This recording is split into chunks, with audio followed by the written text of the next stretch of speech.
The death of George Floyd spread from coast to coast on Saturday and spilled over into the morning. I want to be able to go in a white neighborhood and feel safe. I want to be able, when a cop is driving behind me, I don't have to clench and be tense, okay? I want to be able just to be free and not have to think about every step I take. Authorities responded to a fifth night of protests while at least 25 cities across the U.S. enacted curfews. Peaceful protests took place, as well as acts of vandalism in cities large and small. Numerous states have either activated or requested National Guard forces to assist their cities. There was a scuffle in Times Square when several New York City police officers in helmets took down a protester to effect an arrest, and an NYPD vehicle could be seen burning near Union Square. In another incident, an NYPD vehicle appeared to drive into a railing blocking protesters after items were hurled at the car. At least three.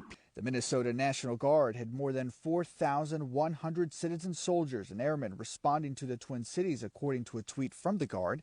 The tweet said over 10,000 National Guard members are expected to join the response.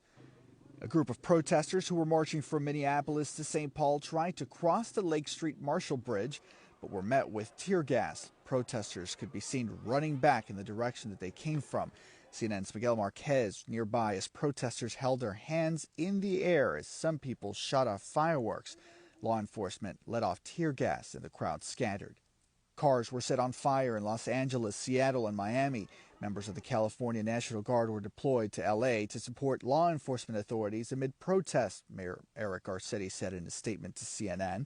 One demonstration in Los Angeles led to clashes between police and protesters. Police vehicles were vandalized by some protesters who kicked in the windows or sprayed the cars with graffiti. Police fired rubber bullets at demonstrators who chanted "Black Lives Matter" and "George Floyd." Looting could also be seen as protesters went under a metal gate inside a store and walked out with various merchandise in Los Angeles. There was also an extensive looting in Philadelphia. Protesters there also vandalized the statue of former Mayor Police Commissioner Frank Rizzo in front of the city's Municipal Services Building, as seen in live aerials from CNN affiliate KYW. Philadelphia police say protests at City Hall and the Art Museum began peacefully before a group of others began committing criminal acts, including vandalism, said authorities.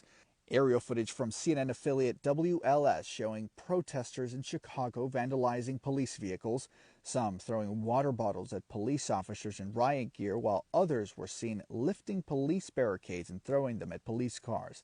At a press conference last night, Chicago Mayor Lori Lightfoot said that she had been engaged the past 6 hours in, quote, watching a tragedy unfold in our city. What started out as a peaceful protest has now developed into criminal conduct. In Washington, D.C., U.S. Secret Service police vehicles near the White House were vandalized by protesters with graffiti, seen in video shot by CNN. In another incident, a fire could be seen burning behind the historic Hay Adams Hotel near the White House.